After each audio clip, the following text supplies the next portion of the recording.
नमस्कार.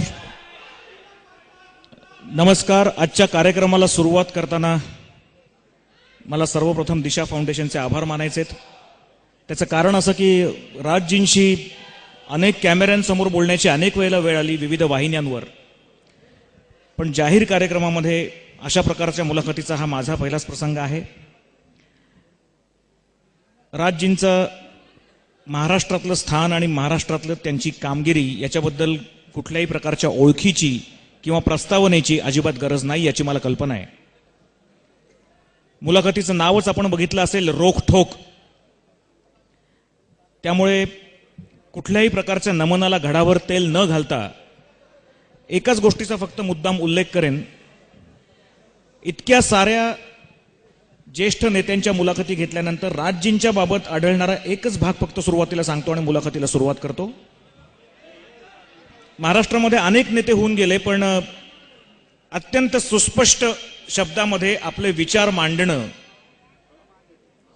कधी आक्रमकतेने ते कधी मृदूपणाने, कधी आपण ज्याला ह्युमर म्हणतो तशा मिश्किल कोपरखळ्या मारत, पण स्वतःचं म्हणणं ठामपणे मांडून, सगळ्यात मुख्य म्हणजे एखादी गोष्ट बोलल्यानंतर आपण ती गोष्ट बोललोच नाही असं नंतर डिनायल कधीही न देणारा नेता म्हणजे राज ठाकरे, अशी त्यांची ओळख करून देता येईल. आणि मला वाटतं याचं प्रत्यंतर आपण मागच्या 2 दिवसामध्ये घेतलेलं आहे. आपल्या मनात अनेक प्रश्न आहेत, अनेक राजकारण्यांच्या आणि पक्षांच्या मनातही अनेक प्रश्न आहेत. काही जणांच्या मनात धडकी भरलेली आहे, काही जणांना काय घडणार आहे हे कळत नाहीये. मला असं वाटतं की संपूर्ण महाराष्ट्र एका वेगळ्या ट्रान्झिशनच्या पिरियडमधून जातोय आणि अशा वेळेला एक नवीन पक्ष घेऊन उभं राहिलेलं हे तरुण नेतृत्व विविध विषयांवर काय बोलतंय हे ऐकण्याकरता आपण सगळे उत्सुक आहोत. आजच्या मुलाखतीचं आणखी एक वैशिष्ट्य असं की ही मुलाखत म्हणजे काही राजजींच्या व्यक्तिमत्वाची ओळख नाहीये, ती करून द्यायची आवश्यकता नाहीये. पण स्वतः राजजी महाराष्ट्राच्या विकासाच्या किंवा महाराष्ट्राच्या वाटचालीबद्दल, भावी वाटचालीबद्दल नेमकं काय विचार करतायत, वेगळ्या वेगळ्या विषयांवर त्यांच्या डोक्यात काय आहे हे जाणून घ्यायचा हा प्रयत्न आहे. आणि मला असं वाटतं मी जे आज इथे बसलेलो आहे ते तुम्हा सगळ्यांच्या मनातले प्रश्न घेऊन बसलेलो आहे. विनंती एकच आहे की ही मुलाखत चालू असताना कृपा करून कुठल्याही चिठ्ठ्या, सजेशन्स पाठवू नकात, कारण तुम्हाला काय हवं आहे हे निश्चित माहिती आहे आणि त्यांनाही निश्चित माहिती आहे की त्यांना काय तुमच्यासमोर मांडायचंय. कमीत कमी वेळामध्ये जास्तीत जास्त विषयावरचे त्यांचे विचार आपण जाणून घ्यायचा प्रयत्न करूया. कुठल्याही पक्षीय अभिनिवेशाशिवाय महाराष्ट्राच्या हिताचा विचार म्हणून जेवढे जेवढे प्रश्न आपल्या डोक्यात आहेत तेवढे त्यांना विचारायचा मी प्रयत्न करेन. आणि माझी खात्री आहे आपल्या सगळ्यांच्या अपेक्षांची उत्तरं ते त्यांच्या मुलाखतीच्या उत्तरांमधून देतील. राजजी, या मुलाखतीला आल्याबद्दल दिशा फाउंडेशनकडनं आणि चिंचवडच्या अनेक नागरिकांकडनं मी आपले मनापासून आभार आधीच मानतो. धन्यवाद. नमनाला घडावर तेल घालत नाही आणि ताकाला जाऊन भांडही लपवत नाही. मागच्या 2 दिवस महाराष्ट्रामध्ये एक अस्वस्थता निर्माण झालेली आहे आणि या सगळ्या हालचालीचं मूळ ज्याला माध्यमं मानतायत, मी किंवा इथलं कोणी मानताय असं नाही, ज्याला माध्यमं मानतायत ते म्हणजे आपण केलेली काही विधानं. आणि मुळातली ही विधानं आहेत ती परप्रांतीयांच्या विषयीची, त्यांच्या महाराष्ट्रातल्या येण्याविषयीची, अस्तित्वाविषयीची.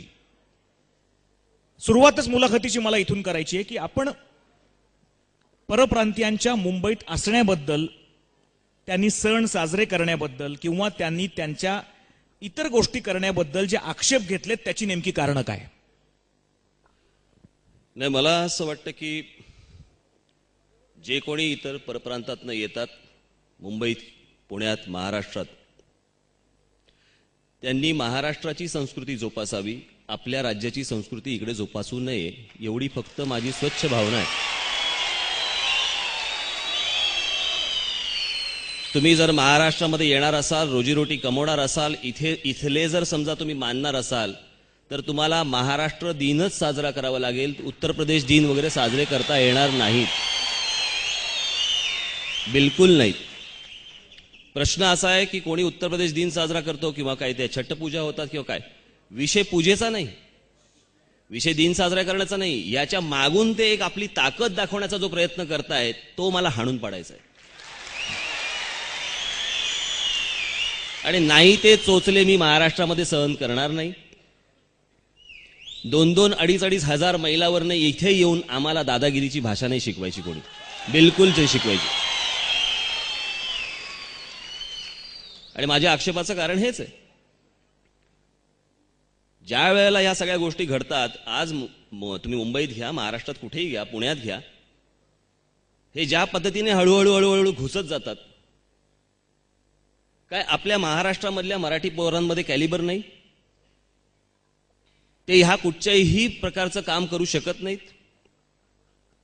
पण त्यांचा एक माणूस आला की दुसरं कुटुंब घेऊन येतो, चौथा माणूस, पाचवा माणूस, असं करत करत ते वाढवत सुटतो. माझं असं म्हणणं आहे, त्यांची जी राज्य आहेत ती मोठी करावीत. उत्तर प्रदेश मोठा करावा, बिहार मोठा करावा, तिकडच्या लोकांना तिकडे कामाला ठेवावं, त्यांचा उत्कर्ष करावा. मग प्रत्येक वेळेला एक आपल्याला सांगितलं जातं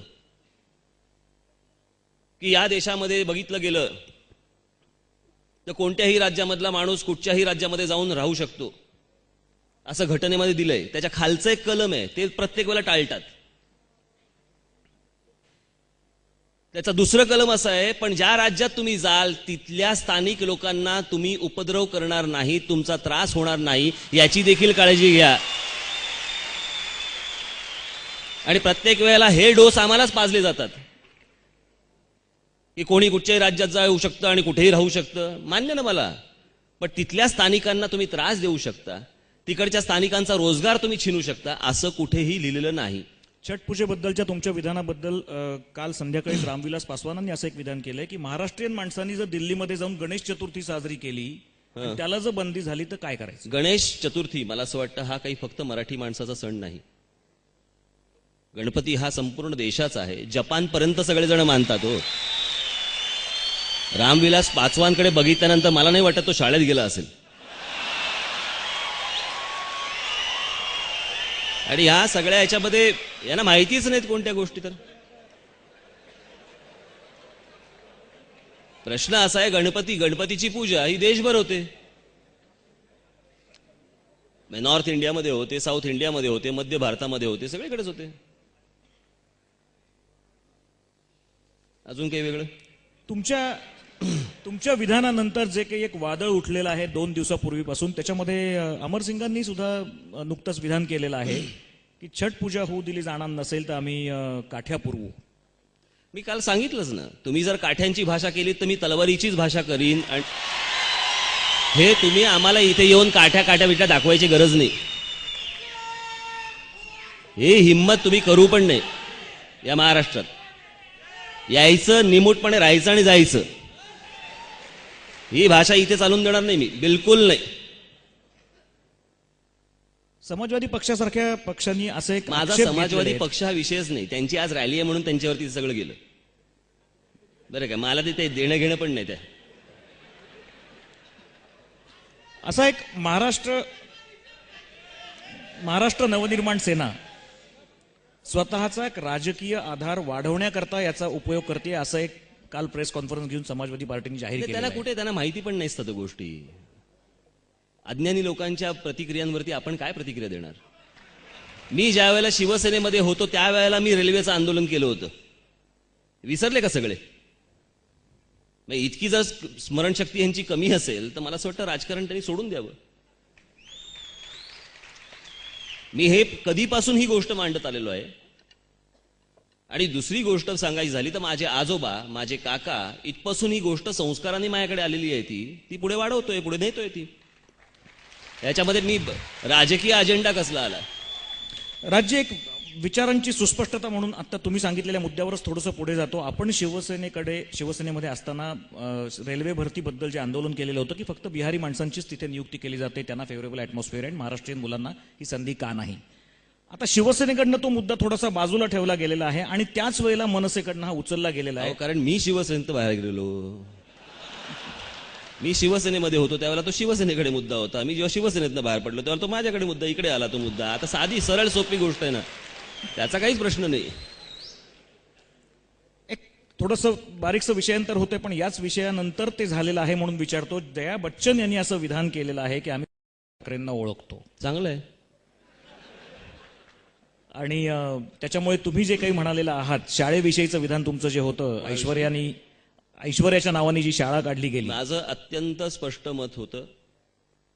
आज मी इथे सगळे आलेले आहेत, हे सगळे मीडियावाले आलेत, तेवढंच कापून बरोबर लावतात. मग आता स्पष्ट मत सगळं पुन्हा एकदा सांगा. माझं अगदी स्पष्ट मत आहे की या सगळ्या याच्यामध्ये मी ज्या वेळेला एखादी गोष्ट मराठी माणसाविषयी बोलतो, महाराष्ट्राविषयी बोलतो, त्यावेळेला तुम्ही मला म्हणता की हा संकुचित विचार आहे किंवा कुठच्याही गोष्टीचं. इतका मोठा सुपरस्टार, ज्याला मीही मानतो, कलाकार म्हणून मीही मानतो, मीही त्यांचा फॅन आहे, पण इतका मोठा सुपरस्टार झाल्यानंतर पहिल्यांदा निवडणूक लढवायची वेळ आली त्यावेळेला अलाहाबाद मतदारसंघ निवडला, तो उत्तर प्रदेशमध्ये. एखाद्या राज्याला प्रमोट करायची वेळ आली त्यावेळेला त्यांनी उत्तर प्रदेशचा ब्रँड अँबॅसेडर व्हायची त्यांनी मान्य केलं. हिंदी चित्रपट सोडून इतर चित्रपटामध्ये काम करायची वेळ आली त्याला भोजपुरी सिनेमे त्यांनी घेतले. आणि स्वतःच्या सुनेच्या नावाने कन्या शाळा काढताना देखील त्यांना उत्तर प्रदेशमधलाच भूखंड मिळावा का? महाराष्ट्रात कन्या नाहीत का? आणि अमिताभ बच्चन यांना या देशाने सुपरस्टार केलेलं आहे, उत्तर प्रदेशने केलेलं नाही. तुम्ही राहिलात इकडे, सगळं काही केलं तिकडे, तुम्हाला मुंबई महाराष्ट्रामध्ये काहीच करावं असं वाटत नाही? एवढं माझं फक्त म्हणणं होतं. आणि माझं फक्त एवढंच म्हणणं आहे की इतक्या मोठ्या कलाकाराला इतक्या वर्षानंतर देखील जर स्वतःच्या राज्याबद्दल जर प्रेम आणि आपुलकी असेल तर राज ठाकरे हा खूप छोटा माणूस आहे. त्याला जर स्वतःच्या राज्याबद्दल आणि माणसांबद्दल प्रेम असेल तर काय चुकलं? राज्य एक आपल्याला प्रश्न विचारायचा आहे की हा प्रश्न फक्त महाराष्ट्रामध्ये उत्तर प्रदेश किंवा बिहारमधनं आलेल्या माणसांपुरताच मर्यादित नाहीये. अनेक इतर प्रांतांमधनं माणसं मारवाडी येतात, गुजराती येतात, पण तुम्ही प्रत्येक राज्यांमध्ये बघा, ते जिकडे जिकडे जातील तिकडची भाषा शिकतात, तिकडचा व्यवसाय करतात. आज मुंबईमध्ये देखील अनेक मिल्स उभ्या राहिल्या. या मिल्स उभ्या राहिल्यानंतर त्याचे जे कोणी शेठ होते ते मारवाडी गुजराती असे होते, पण तिकडे काम करणारा मराठी माणूस होता. आज परिस्थिती उलटी होत चालली आहे. आज अनेक जण येत आहेत आणि येताना माणसं घेऊन येत आहेत. म्हणजे हा साधा प्रश्न आहे. बरं, मी एकटा बोलतोय का ही गोष्ट? आसाममध्ये झालं, वरती दिल्लीमध्ये शीला कौल बोलल्या, त्यांनी त्यावेळेला स्पष्टपणे सांगितलं की उत्तर प्रदेश आणि बिहारच्या लोकांमुळे आम्हाला त्रास होतोय. नंतर वरून आला दट्ट्या, त्याच्यामुळे त्यांनी ते स्टेटमेंट घेतलं मागे, पण तो बोलल्या तरी. प्रश्न असा आहे की या सगळ्या याच्यामध्ये इतर सर्व राज्यांना या गोष्टींचा त्रास होतोय, हा त्या उत्तर प्रदेश आणि बिहारच्या लोकांनी, म्हणजे तिकडच्या राज्यकर्त्यांनी विचार नको करायला या गोष्टींचा? आपली झाली की पाठवतायत, झाली की पाठवतायत. कुठेतरी ह्याला थांबवलं पाहिजे. बरं, इथे होत आहेत ना, पण पॉलिटिकल पार्टीजने सुद्धा वोट पॉकेट्स म्हणून या सगळ्या गोष्टी होऊ दिल्या इतके वर्ष, म्हणून हे लोंढे इतके वर्ष वाढले असं आपल्याला वाटतं. बिलकुल. हे सगळं जे काही चिखल झालंय ना, हा फक्त मतांच्या लाचारीसाठी झालेलं चिखल आहे, दुसरं तिसरं काही नाही. आणि मी काल जे मी माझ्या भाषणामध्ये बोललो, जे मी आतापर्यंत अनेकदा बोललोय, की मी हे जी काही गोष्ट बोलतोय ही राजकीय मतांच्या फायद्या तोट्याचा विचार करून मी बोलत नाही. ही केवळ फक्त महाराष्ट्राच्या हिताची फक्त मी गोष्ट बोलतोय. याच्यानंतर मला कोणी मतदान केलं किंवा नाही केलं मला काही फरक पडत नाही. राज्य काल किंवा आज 2 दिवसामध्ये या तुमच्या विधानांच्या वादळाचा महाराष्ट्रामध्ये जो काही पडसाद उमटलेला आहे, नाशिकमधल्या एका थिएटरमध्ये भोजपुरी सिनेमाची रीळ काढून जाळली गेली, किंवा मुंबईमध्ये सुद्धा काही इतर गोष्टी 2-3 घडल्या की ज्यामुळे तिथले टॅक्सी चालक, रिक्षा चालक यांना विरोध झाला. आणि उलटी सुद्धा गोष्ट घडली की समाजवादी पार्टीचा मेळावा चालू असताना मनसेच्या कार्यकर्त्यांवर आज दुपारी लाठीमार झाला. या सगळ्या गोष्टींमुळे एक समाज जीवन ढवळून निघतंय किंवा त्याच्यावर एक विपरीत परिणाम होतोय असं आपल्याला वाटत नाही का? मी एकट्याने का विचार करायचा याचा? हे का घडतंय हे त्यांनी विचार करायचा. हे कशामुळे घडतंय? तुम्ही इथे येणार, इथे सगळ्या गोष्टी साजऱ्या, हे बरं नव्याने सुरू करतायत. मला नाही वाटत उत्तर प्रदेशमध्ये उत्तर प्रदेश दिन साजरा होत असेल. मी कधी ऐकलं नाही. मी होत असेलही, पण हे इतर राज्यांमध्ये जाऊन हे आपले दिवस साजरे करणं ही कुठचं नवीन पॅड आहे? बरं, कसं आहे की ह्याला एक असं आवरण देतात ते एका चांगल्या गोष्टीचं, जसं छटपूजेचं आहे की पूजा आहे.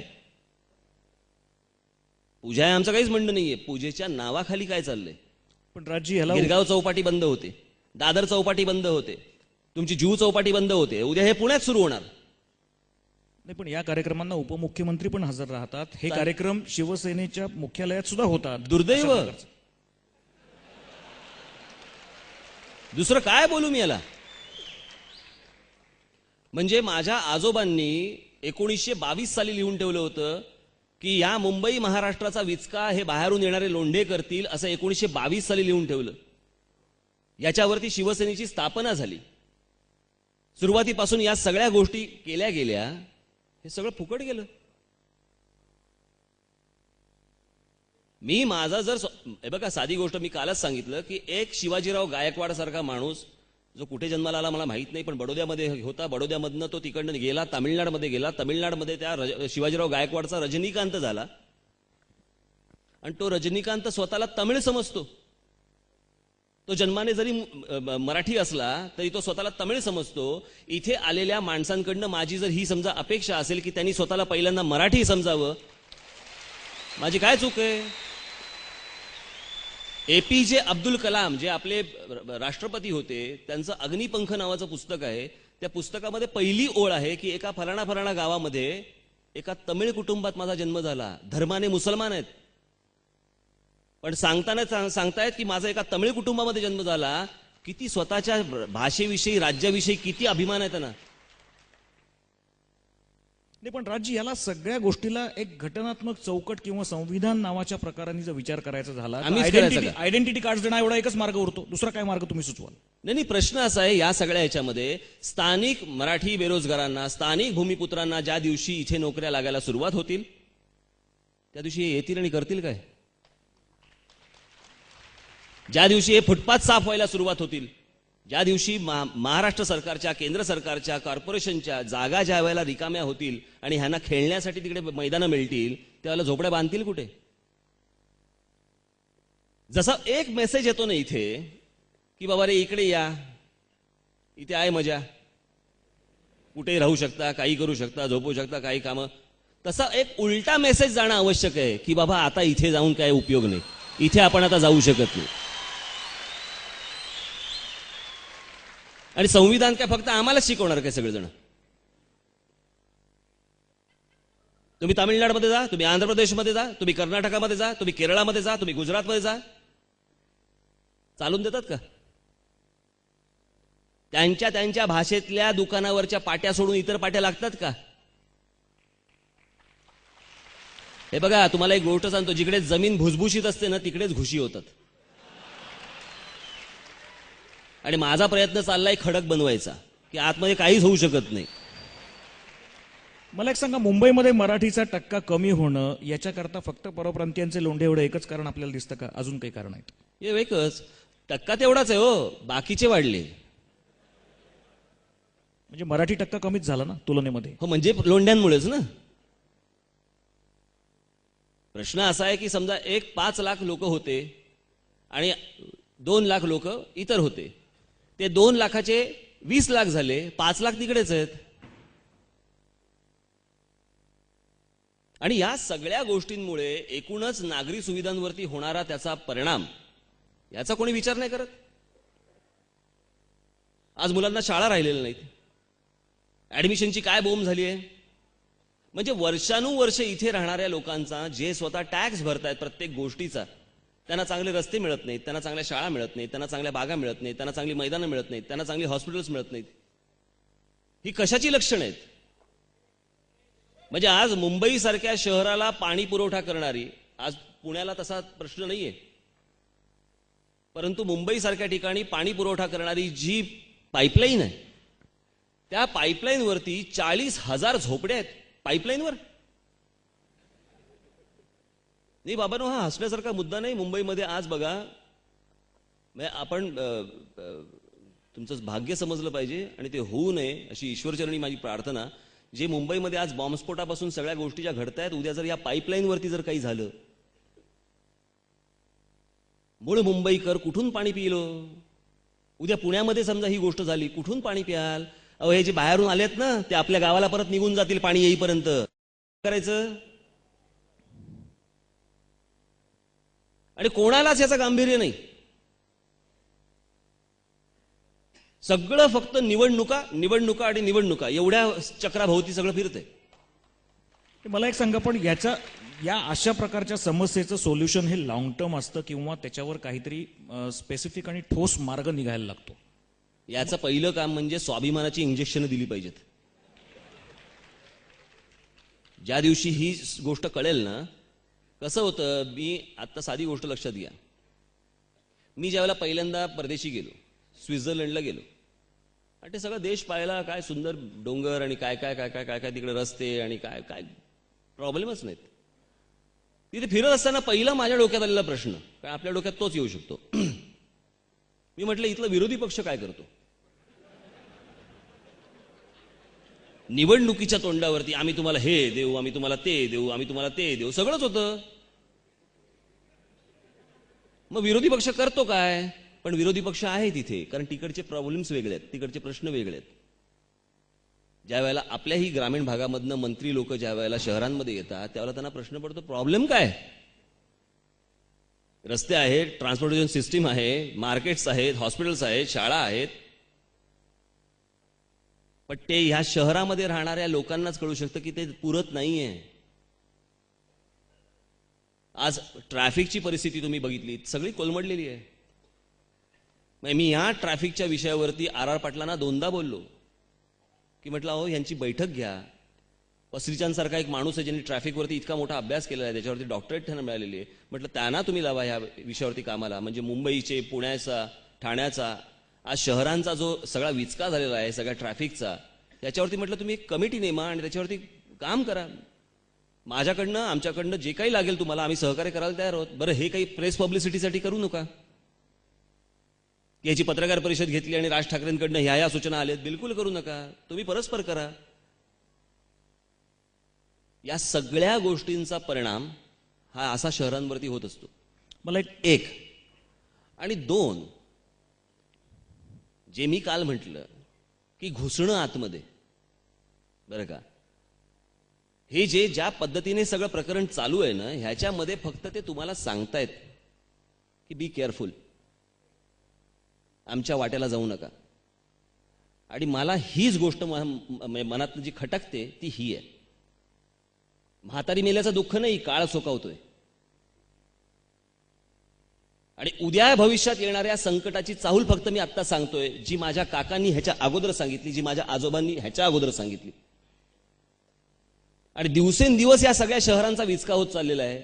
आज पुणे शहरामध्ये देखील असलेल्या त्या बिहारी विद्यार्थ्यांचा काय पुणे शहरातल्या लोकांना त्रास नाही होत? आज अनेक मुलींना याचा त्रास होतो या सगळ्या गोष्टींचा. पुढे तिकडे लक्ष जाणार आहे माझं. पण राजजी, आज किंवा काल 2 दिवसामध्ये जी काही एक प्रतिक्रिया उमटलेली आहे मनसेच्या कार्यकर्त्यांकडून किंवा ज्यांनी आंदोलन सुरू केलीत आता त्यांच्याकडून, ती प्रतिक्रिया जरी उत्स्फूर्त मानली तर हे पक्षाचं ध्येय धोरण यापुढे या लाईनवर असणार आहे का? कारण जर इलेक्शन जवळ आल्या असं समजलं समजा, तर हा पक्षाचा मुख्य मुद्दा असणार आहे का? बिलकुल. महाराष्ट्राच्या नवनिर्माणाच्या बाबतीमध्ये आणखीन कुठले मुद्दे तुम्हाला पक्षाच्या दृष्टीने आता महत्वाचे म्हणून घ्यायचे? निवडणूक पहिलं कसं आहे, पहिली साफसफाई, मग रंगोरंगोटी. नवनिर्माणाचा अर्थच तो आहे. पहिला चौकोन रिकामा करून घ्यायचा, मग काय आपण कपाट आणू इथे, छान खुर्ची आणू इकडे वगैरे, ते सगळं नंतर. एक प्रत्येक पक्षाची उभारणी व्हायला त्याला सेट होण्याकरता काही वेळ लागतो. आपण ही वाट सोपी नाहीये, ही वाट खूप खाचखळग्यांची काटेरी आहे. अनेक पक्षांच्या ध्येय धोरणांमध्ये स्वतःचं वेगळं धोरण आणि वेगळेपणा तुम्हाला निर्माण करायला लागणार आहे. आता असं जर विचारलं आपल्याला की महाराष्ट्रातल्या तरुण पिढीला नेमकं काय हवंय असं तुमचं ऑब्झर्वेशन आहे? नेमकं काय हवंय? मला असं वाटतं की त्याला समजून घेणारा कोणतरी माणूस हवाय.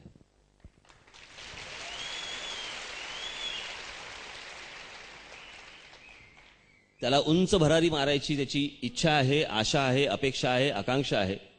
पण त्याला ते कोणातरी सांगायचंय आणि ह्या सगळ्या ह्याच्यामध्ये त्याला फक्त पुढे हो एवढं सांगणारं कोणतरी हवंय.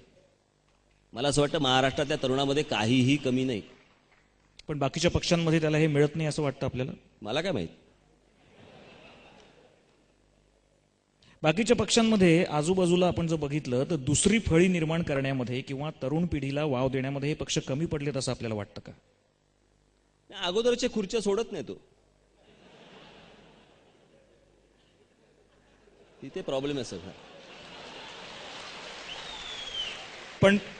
पण जेव्हा सत्ता येते तेव्हा प्रत्येक वेळेला महत्वाच्या पदांवर बसण्याकरता तरुण आणि अनुभवी माणसं मिळतातच असंही नाही. आपण पूर्वी बघितलेलं आहे आपली सत्ता असताना. तरुण आणि अनुभवीचा अर्थ मला समजून सांगा. म्हणजे ज्यांना आपल्या पदावर बसल्यानंतर काय नक्की करायचंय याचा एक अनुभव तरी असला पाहिजे. माझं म्हणणं आहे 60 वर्ष चुका झाल्या ना, अजून 5 वर्ष काय फरक पडतो. म्हणजे हे कसं आहे की लग्नाआधी विचारण्यासारखं आहे, तुला अनुभव काय म्हणून.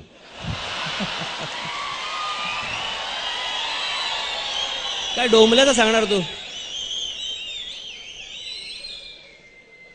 मी पुन्हा एकदा मूळ मुद्द्याकडे येतो. एक नवनिर्माणाची कल्पना आपण पक्षाच्या स्थापनेच्या वेळा सांगितलेली होती.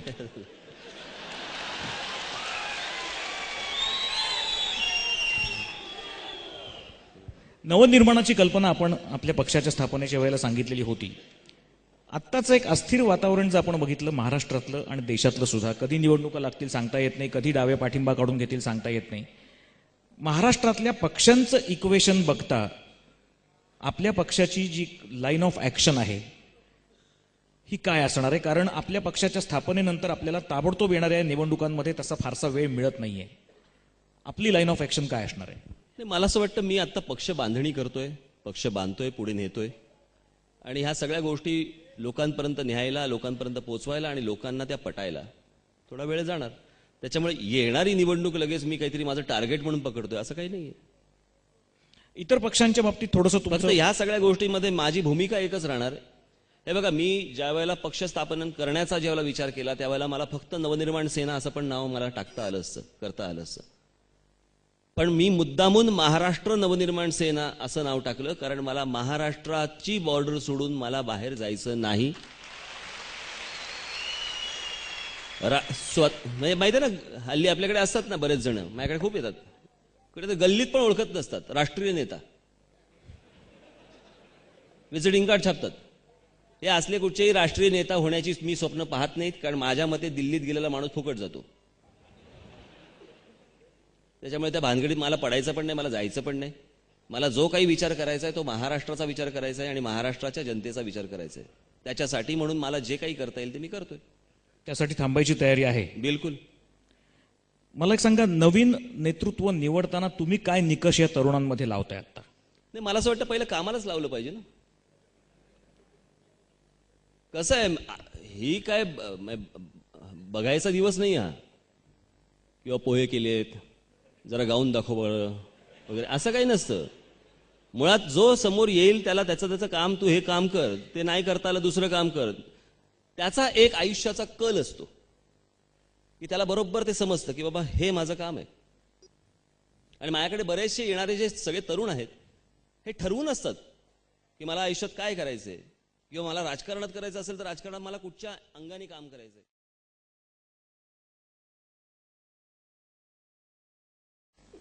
त्यालाही तो बदल जाणवतोय आणि त्या बदल जाणवण्याचं सगळ्यात महत्वाचं कारण त्याला मिळालेलं एक्सपोजर. मग ते टीव्ही, सगळ्यात मोठं टीव्ही माध्यम, टीव्हीच्या माध्यमातून मिळालेलं, आजच्या तरुणांना मिळालेलं एक्सपोजर हे कमाल आहे. म्हणजे पूर्वी आपण ज्यावेळेला बोलत असतो, म्हणजे पूर्वीच्या मला निवडणुका आठवतात की कोकणामध्ये सगळेजण जायचे आणि सांगायचे कोकणाचा कॅलिफोर्निया करू. तिथल्याही लोकांना माहित नसायचं आणि हे बोलतो ह्यालाही पण माहित नसायचं कॅलिफोर्निया काय. यांनी पाहिलेलं नसायचं, त्यांनी पाहिलेलं नसायचं. याच्यावरती निवडणुका, कोकणाचा कॅलिफोर्निया होणार, माहिती कोणालाच नाही. मग आमच्याकडे टीव्ही लावला, त्यावेळेला बेवॉच पाहिलं आणि कळलं की ह्याला कॅलिफोर्निया असा असतोय.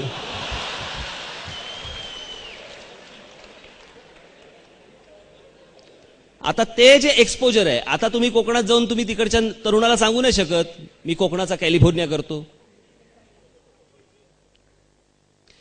ही सगळ्यात, म्हणजे मला असं वाटतं की मी ज्यावेळेला, आता माझा मुलगा 10वीला आहे, आताच मार्चमध्ये परीक्षा आहे, मी त्यांच्याकडे पण बघत असतो, माझ्या मुलाकडे किंवा माझ्या मुलीकडे बघत असताना त्यांचं थिंकिंग त्यांच्या वयामध्ये ज्यावेळेला मी होतो त्यावेळेला मला असं वाटतं मी बावळट होतो.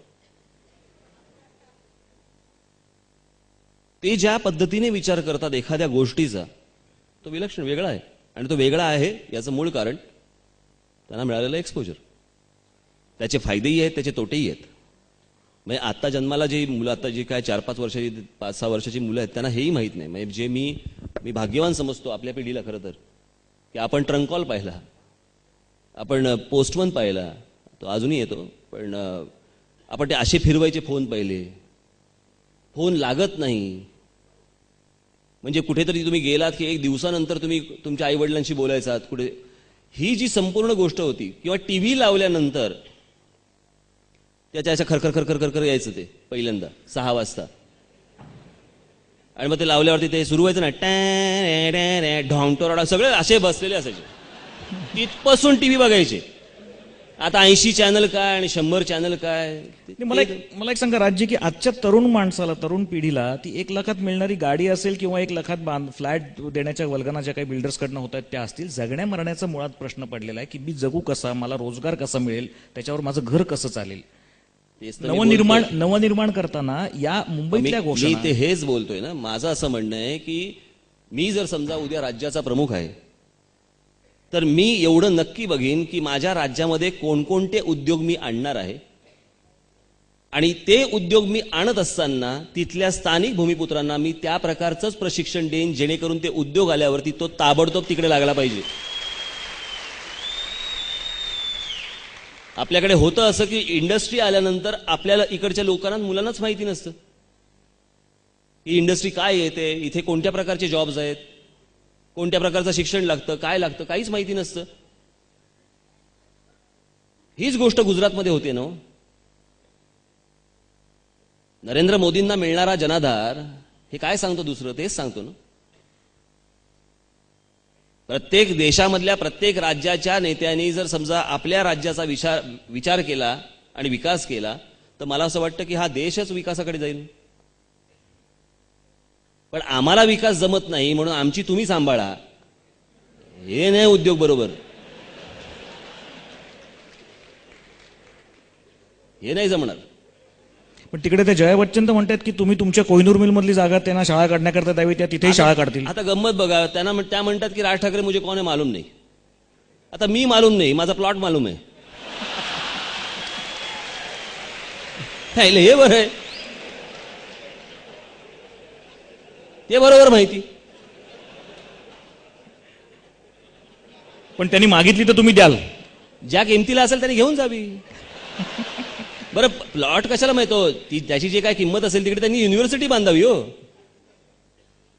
मला एक सांगा, वृत्तपत्र काढण्याची हल्ली एक स्टाईल आहे. मला एक कळलं त्याप्रमाणे त्या अंधेरी कुर्ला ची जो रस्ता आहे ना मुंबईमधला, तिकडे एक अमरसिंग आणि अमिताभ बच्चननी काहीतरी प्लॉट घेतला असं मला कळलं, काहीतरी हे करण्यासाठी, कॉल सेंटरसाठी. तोही चालेल, शाळा काढण्याकरता. हो, मग चांगली सूचना आहे. मला एक सांगा, एक वृत्तपत्र काढण्याचं एक तंत्र नवीन सुरू झालेलं आहे. म्हणजे अर्थात प्रत्येक राजकीय पक्षाचं मुखपत्र असावंच असं नाही, पण बऱ्याचशा वृत्तपत्रांचं पॉलिटिकल ॲफिलिएशनही दिसतं, काही मुखपत्रही असतात. आता राणेसाहेबांनी पण नवीन एक प्रहार काढायचं ठरवलेलं आहे. तशी काही तुमची मनीषा तुमच्या आहे डोक्यामध्ये? या सगळ्या गोष्टी आहेत, करायच्या आहेत. फक्त त्या सगळ्या गोष्टीला मलाच ते स्वतःला करायला लागेल ना. मी आता फिरू का लिहू का काय करू? लिहायला बसलो तर आमच्याकडे येत नाही म्हणून सांगतात, त्यांच्याकडे गेलं तर म्हणतात लिहित नाही, हल्ली कार्टून काढत नाही. दोन्हीकडनं ढोलकी दोन्हीकडनं वाजते आमची. ते एक काहीतरी आत्ताच सध्या समजवण्याचं काम करतो. माध्यमांचं विशेष प्रेम तुमच्यावर एवढ्या करता आहे कारण तुम्ही स्वतः बेसिकली कार्टुनिस्ट आहात. तुम्ही स्वतः, तुम्हाला माध्यमांमधलं सगळं माहिती आहे, कळतं. तुमचं चित्रपटाबद्दलचं प्रेम, संगीताबद्दलचं प्रेम सगळ्यांना माहिती आहे. मला थोडंसं परत एकदा वेगळ्या दिशेला जायचं आहे. विशेषतः नारायण राणे आणि आपण दोघंही शिवसेनेतनं बाहेर गेल्यानंतरचा जो काळ होता, त्या काळामध्ये बरीचशी इक्वेशन्स बदललेली आहेत. महाराष्ट्रातल्या राजकारणाचीही बदललेली आहेत, पॉलिटिकल पार्ट्यांचीही बदललेली आहेत. महापालिकांच्या स्तरावर तर वेगळी वेगळी इक्वेशन्स होताना दिसत आहेत. पुणे महानगरपालिकेतही बघितलेलं आहे, पिंपरी चिंचवडमध्ये पण आपण बघतो आहोत. मला सांगा, नजीकच्या काळामध्ये राज्याच्या पातळीवर तुम्हाला असं काही वेगळ्या प्रकारचं इक्वेशन येत्या काही काळामध्ये अपेक्षित आहे का? काही घडेल वेगळं असं वाटतं का आपल्याला? संमेलन, मी खरं सांगू ना, मी असल्या इक्वेशनचा विचार करून मी राजकारण नाही करत. मी माझं काम करतोय. निवडणुकीच्या वेळेला जो हात पुढे करेल त्याच्या हातावरच्या रेषा बघीन आणि पुढे जाईन. मी कोणाशी तरी युती करायची आहे म्हणून मी त्या पद्धतीचं काम मी पक्ष म्हणून करणार नाही. मी माझा पक्ष म्हणून माझं काम करत राहीन. मला समोरून हात कोणाचा आला मी विचार करीन, नाही तर एकला चल्लो रे आहेच. हातावरच्या रेषा बघून पंतप्रधान पदाची भाकी तर बांधली जायला लागली हल्ली. कोणाची? पवारांच्या बाबतीत बघतो मी, झालेलं टाळी मारून बघतो एकदा आमच्या हातावरून मोठे का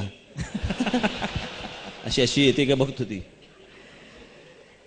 नाही, एका वेगळ्या पद्धतीने तुम्हाला विचारतो मी, कारण प्रश्न तुमच्या दैवताविषयीचा आहे. मध्यंतरी जी महाराष्ट्रातल्या 2 दिग्गज नेत्यांची भेट झाली बरेच वर्षांनी, शरद पवार साहेब आणि बाळासाहेब दोघांचीही, त्यांनी खरोखर तुम्हाला असं वाटतं की महाराष्ट्राच्या राजकारणात हे 2 नेते एकत्र आले? कारण तुम्ही दोघांनाही तुमच्या सुरुवातीपासून बघितलेलं आहे, बाळासाहेबांचं तर आपण शिष्यच आहात. काही आपल्याला अशी काही शक्यता वाटते का की या दोघांच्या एकत्र येण्याने काही महाराष्ट्राचं चित्र बदलू शकेल, असं काही होऊ शकेल? मुळात मला वाटत नाही ते एकत्र येतील. मला असं वाटतं त्या दिवशीची भेट त्यांनी त्याच वेळेला का घेतली ज्यावेळेला मोदींचा निकाल लागत होता त्यावेळेला. मोदी इफेक्ट कमी करण्यासाठी ती भेट होती का काय होतं मला माहित नाही. आत काय झालं मला काय माहित. पण हे सतत अशा गोष्टी चालू असतात. मध्ये शिव्या देतात, मध्ये परत बोलतात, परत चांगला माणूस बोलतात, परत होतं सगळं असं सगळं चालू असतं.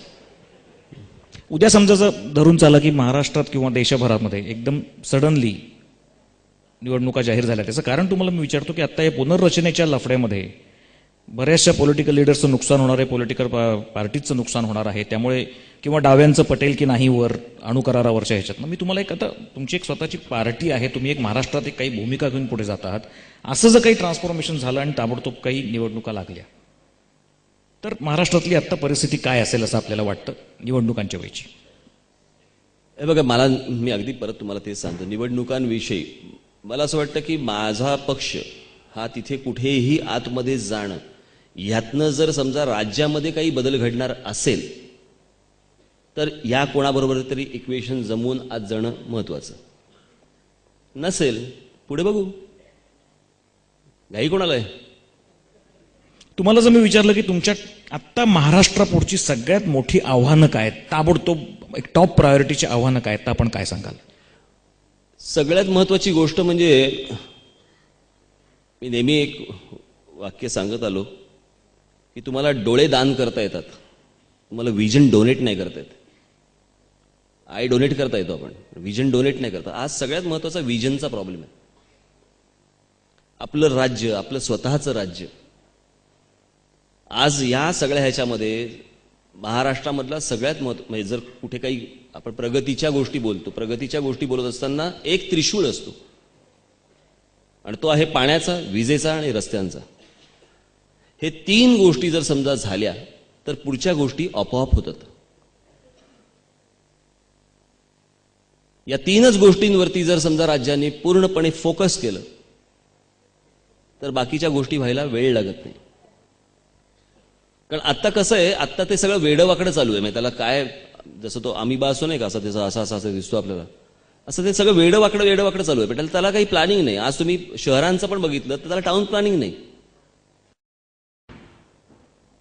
हे मला असं वाटतं की ह्याच सगळ्यात महत्वाच्या गोष्टी आहेत की ज्याच्यामधनं उद्या इंडस्ट्री येणार, कॉलेजेस येणार, इतर सगळ्या गोष्टी येणार. इकडच्या माणसाला रोजीरोटी देण्यासाठी म्हणूनच्या लागणाऱ्या ज्या गोष्टी आहेत आणि ज्या सगळ्यांना मिळू शकतात, या 3 गोष्टींवरती उद्या राज्याने जर समजा फोकस केला, बाकी काही गरज नाही. आणि तिसरं चौथं म्हणजे शिक्षण. आज महाराष्ट्रामध्ये मी ज्यावेळेला फिरतो त्यावेळेला अनेकदा असं दिसतं की मला शिक्षकांना शिकवायची वेळ आहे, त्यांनाच खरं तर ट्युशनची गरज आहे. आज सिव्हिक सेन्सचा प्रश्न येतो. सिव्हिक सेन्स शिकवताना कळत नाहीत, सांगत नाहीत. पुस्तकामध्ये लिहिलेल्या 4 ज्या काय ओळी आहेत, ह्याच जर तुम्हाला आतमध्ये वाचून दाखवायच्या असतील वर्गामध्ये तर पोरगं घरीच करेल ना अभ्यास. शिक्षकाकडनं त्याच्या पलीकडे काहीतरी सांगण्याची अपेक्षा असते ना, शिकवण्याची अपेक्षा असते. ते कुठे शिकवताना दिसतच नाही. बरं, तिथेही शिकवत नाही म्हणतात नंतर शिकवणीला ये. अनेक विषय आहेत असे जी इतकी 60 वर्ष खोळंबून राहिलेले विषय. म्हणून मला तो तिटकारा त्याच्यासाठीच यायचा. मी जेव्हा निवडणूक प्रचाराच्या वेळेला मी जात असे लोकसभा लागल्या, विधानसभा लागल्या, कॉर्पोरेशन लागले, जिल्हा परिषद लागले, पंचायत समिती लागले, प्रत्येक वेळेला आपले विषय तेच. तुमच्याकडे पाणी आणल्याशिवाय मी काही स्वस्त बसणार नाही. 10 वर्षापूर्वी हेच बोललो होतास तू. मी इकडच्या स्थानिक बेरोजगारांना रोजगार उपलब्ध करून देईन. महाराष्ट्रामधल्या 1 कोटी लोकांना. काय किती वर्ष या सगळ्या गोष्टी. अहो, घराचं प्लॅनिंग होऊ शकतं, राज्याचं नाही होऊ शकत. आणि जी सहज बाकीचे देश, आपल्या आजूबाजूच्या संपूर्ण हिंदुस्थानाच्या आजूबाजूचे देश हे जर आपल्या पुढे जात आहेत, जे आपल्या मागून आले, तुम्ही मलेशिया घ्या, तुम्ही थायलंड घ्या, बाजूला दुबई घ्या, किंवा इतर अनेक देश घ्या. मी चायनाचं नाव घेणार नाही, कारण चायनामध्ये लोकशाहीच नाही. पण हे देश जर स्वतःच्या आपला विचार करून, आपल्या माणसांचा विचार करून जर पुढे जाऊ शकतात, आपण नाही जाऊ शकत. कोणती कमी आहे आपल्यात? आणि तिची कमी आहे ना, ती कमी फक्त एकच आहे की राज्यकर्ते आणि विरोधी पक्ष यांना व्हिजन नाही. काय आपल्याला करायचंय, कोणासाठी करायचंय हेच माहिती नाही. महाराष्ट्रामधनं 48 खासदार दिल्लीमध्ये जातात. महाराष्ट्रातल्या एका तरी प्रश्नावरती यांचं एकमत होतं का हो? एका तरी प्रश्नावर. मग एवढी सगळे खर्च करायचा, अफाट सगळ्यांची ताकद लावायची, इतकी एनर्जी जाते, इतका पैसा जातो, इतका वेळ जातो, त्याच्यातनं या सगळ्या निवडणुका होतात, इतकी वर्ष जातात, आणि प्रश्न प्रलंबित परत तेच. मी तुम्हाला खरंच सांगतो, तुम्हाला तर हे तुम्हाला असं वाटेल की मी तुमच्या टाळ्यांसाठी म्हणून वाक्य बोलतोय. माझ्या हातामध्ये सूत्र आली ना, महाराष्ट्र सुतासारखा सरळ करून ठेवीन, सुतासारखा सरळ. आणि मग हे आंडू पांडू तर कोणी यायचे पण नाहीत नंतर. मला पुन्हा एकदा 20 वर्षापूर्वीचं वातावरण परत येत असं वाटतं, कारण काल तुमची विक्रोळीचं भाषण जे सहारावर दाखवत होते, किंवा त्याच्या आधीचं केलेलंही परवाच्या दिवशीचं दाखवत होते, ते बघताना सुद्धा आम्हाला सगळ्यांना त्याच्यामध्ये प्रत्येक वेळेला बाळासाहेबांचा भास होत होता. ज्यांनी माझ्या पिढीने किंवा तुमच्या पिढीतल्या लोकांनी जी अगदी शाळेत असल्यापासूनची बाळासाहेबांची भाषणं ऐकलेली आहेत, मराठी अस्मितेच्या मुद्द्यापासून शिवसेना मधल्या काळात जी दूर गेलेली होती, तो मुद्दा आत्ता बरोबर योग्य वेळेला तुम्ही उचलताय असं माध्यमांचं म्हणणं आहे. मी सांगितलं का उत्तर प्रदेश दिन साजरा करायला? मी काय कुंडली काढून, मी काय पंचांग काढून बसलो होतो की हा दिवस तुमचा, हा उत्तर प्रदेश दिन, असं काही बसलो होतो का? मी साजरा करणार ते, विरोध करणार मी. त्यांनी साजरा केला नसतं तर मी विरोध पण केला नसतं, बाकीच्या गोष्टींकडे गेला असता विरोध. तर त्याच्यामुळे हे काय असं कोठे पकडून आपण चालतो का या सगळ्या याच्यामध्ये? मला थोडंसं लाईटर वेनकडे आणायचं हे डिस्कशन. आपल्याला वेळेकडे लक्ष ठेवायला पाहिजे. मला एक सांगा, या सगळ्या राजकारणाच्या गोष्टीमध्ये तुमचा जो सगळ्यात आवडता प्रांत, कलेचा प्रांत, त्याच्याकडे संपूर्ण दुर्लक्ष होते, तुम्हाला असं वाटत नाही? होतंय ना, इलाज नाही. म्हणजे कदाचित आम्हाला राज ठाकरे हे उत्तम चित्रपट निर्माते, दिग्दर्शक, तुमच्या संगीताबद्दल एवढा व्यासंग आहे, म्हणजे आपल्या बऱ्याचशा श्रोत्यांना, दर्शकांना माहिती नसेल की संगीताबद्दल तुमचं ज्ञान अफाट आहे. स्वतः उत्तम ज्ञान नाही, कान आहे फक्त. कान आहे असं धरून चाला, कानानेच शेवटी ज्ञान मिळतं. पण या सगळ्या तुमच्या आवडीच्या उद्योगाकडे संपूर्ण दुर्लक्ष होतं असं वाटत नाही का तुम्हाला? नाही, म्युझिक ऐकतो मी, गाणी ऐकतो. आत्ताच ऐकत होतो जोधा अकबरची गाडीत. आता ह्यांना वाटायचं ह्याला रस्त्याने असा बिजा फिरत असतो की काय, काहीतरी का वॉकमन बिकमन लावून. नाही, पण तुमचं जे ते करणं असतं ते सगळं बेफाटच असतं, म्हणजे ते छोट्या पातळीवरचं काही नसतंच. तुम्ही साधं प्रदर्शन जरी सुचतच नाही, छोटं प्रदर्शन जरी केलं तुम्ही तरी ते भव्य दिव्य, काव्याचा कार्यक्रम केला तरी तो भव्य दिव्य, मायकेल जॅक्सनला आणलं तरी भव्य दिव्य. तर त्या पद्धतीमध्ये तुम्हाला स्वतःचे क्रिएशन एखादं काही करावं असं वाटलं नाही का? वर्तमानपत्र वगैरे बाजूला ठेवा, पण एक खरं सांगू ना संविधान वाटायला काय वाटतंच, नाशाला भाग नाही, पण असं 2 दगडांवरती पाय ठेवून नाही चालता येत. असं नाही होत. किती जरी मी विचार केला तरी राजकारणच. परत राजकारण नाही, मला असं वाटतं की माझी जी क्रिएटिव्हिटी जी आहे ती मी राजकारणात आणीन. जे काही चांगलं करून दाखवायचंय ते ह्यांना करून दाखवीन. ह्यांनी मला स्क्रीनवर बघण्यापेक्षा प्रत्यक्षात ह्यांच्या बाबतीत घडून दाखवीन. ते चित्रपटाच्या माध्यमातून कशाला घडून दाखवू? वाटतं, खूप वेळा वाटतं या सगळ्या गोष्टी, पण त्याला काही इलाज नाही. अनेक माझे मित्र आहेत, कलावंत मित्र आहेत, हिंदी चित्रपटसृष्टीतले आहेत, मराठी चित्रपटसृष्टीतले आहेत, बोलत असतो. आणि किंबहुना आमची ओळख आता इथे केदार शिंदे आहेत. केदार शिंदे पण आलेत. मी तेच त्यांना म्हणत होतो, तुम्ही कालच्या तुमच्या भाषणात पण एक दोन नकला फार छान केल्यात. तुम्ही ऐकलं असेल, सहारावर बघितलं असेल. कोणाची केली होती? नाही नाही हो, मी काही नकलाकार नाहीये. हे नकलाकार त्या नाही. भाषणाच्या ओघात जे काय होऊन गेलं पण ते. आता लाईटर वेनकडे आलोय, राजकारण बाजूला ठेवलं. नाही नाही नाही नाही, मी त्या भाषणाच्या ओघात काही नाही नाही, वन्स मोर ताबडतोब मागायचा असतो. तो काल केलेला आहे. काल केलेलं आहे. काल ओरडला असतं तर काल दाखवलं असतं मी. एक शेवटाकडे आपण येऊयात परत एकदा. मला एक पुन्हा एकदा आता महाराष्ट्रात जे वातावरण निर्माण झाले त्याबद्दल तुमचं एक सिन्सिअर आवाहन तुमच्या कार्यकर्त्यांना म्हणा किंवा इतरांना म्हणा. आत्ता जे वातावरण झालेलं आहे महाराष्ट्रामध्ये, तुमच्या मनामध्ये आत्ता परप्रांतीयांच्या विषयी असलेली कुठलीही भावना ही, ज्याला आपण एक अशी सिख किंवा विचित्र नाही आहे. तुम्ही आत्ता ते बोलतानाही क्लिअर केलेलं आहे की इथे येण्याविषयी किंवा राहण्याविषयी, काम करण्याविषयी आक्षेप नाही. पण आत्ता त्याचा जो तीव्र पडसाद उठलेला आहे, जे आत्ता मला दुपारी येतानाच कळालं की काही ठिकाणी मारहाण झाली, तुमच्याही कार्यकर्त्यांना पोलिसांच्या लाठ्या खाव्या लागल्या मुंबईत, असं आत्ता नुकतंच कळालेलं आहे. तर ह्या सगळ्या गोष्टीला एक प्रकारचा संयम कुठेतरी आवश्यक आहे. तर तुम्हाला असं वाटत नाही का की तुम्ही तुमच्या कार्यकर्त्यांना काही सांगावं या गोष्टीमध्ये? प्रश्न असा आहे, या सगळ्या ह्याच्यामध्ये तो साबू आहे ना, तो समाजवादी पार्टीचा साबू आझमी, जो सटकन सटकतो गुन्हे करून, पटकन सटकतो हातामधनं, त्यांनी तोंडावरती ताबा ठेवावा. आम्ही संयम राखू. मी फक्त उत्तर प्रदेश दिनाबद्दल बोलल्यानंतर त्यांनी सांगितलं मी लाठी आणि काठ्या वाटपाचा कार्यक्रम करीन. हे ज्या वेळेला तो बोलला त्याच्यानंतर मी सांगितलं की ते जर काठ्या वाटणार असतील तर आम्ही तलवारी महाराष्ट्रामध्ये वाटू. हे त्यांच्या नंतर बोललेलो आहे. ही प्रतिक्रिया आहे. मी आत्तापर्यंत ह्या सगळ्या गोष्टी ज्या केल्या किंवा बोललो, ह्या प्रतिक्रिया आहेत. आजही महाराष्ट्र नवनिर्माण सेनेच्या कार्यकर्त्यांकडनं झालेली गोष्ट ही प्रतिक्रिया आहे. त्यांनी त्यांचे थोबाडं बंद करावीत. या सगळ्या गोष्टी बंद होतील. एकतर महाराष्ट्राचे म्हणून राहा, नाहीतर रोजीरोटीला आलोय म्हणून चीप पडायचं आणि निघून जायचं. संपलं. मला असं वाटतं महाराष्ट्र नवनिर्माण सेनेच्या भूमिकेविषयी, प्रायोरिटीविषयी आणि कालच्या आणि आजच्या 2 दिवसाच्या वादळाविषयी राजजींशी आपण बोललो. याच्या पुढच्या काळात त्यांची लाईन काय राहणार आहे, त्यांच्या स्वप्नातलं महाराष्ट्र कसं आहे, महाराष्ट्र पुढची आव्हानं कुठली आहेत, याविषयी ते बोलले. मला असं वाटतं की जे मुद्दे मनातले आहेत त्याची उत्तर समोर मिळालेले असतानाच कुठला क्षण थांबायचं हे आपल्याला कळायला लागतं. आमची अशी इच्छा होती की त्या लायटर व्हेनमध्ये पुढे आणखीन काही बोलावं, पण आत्ताची वेळ ती नाही आहे.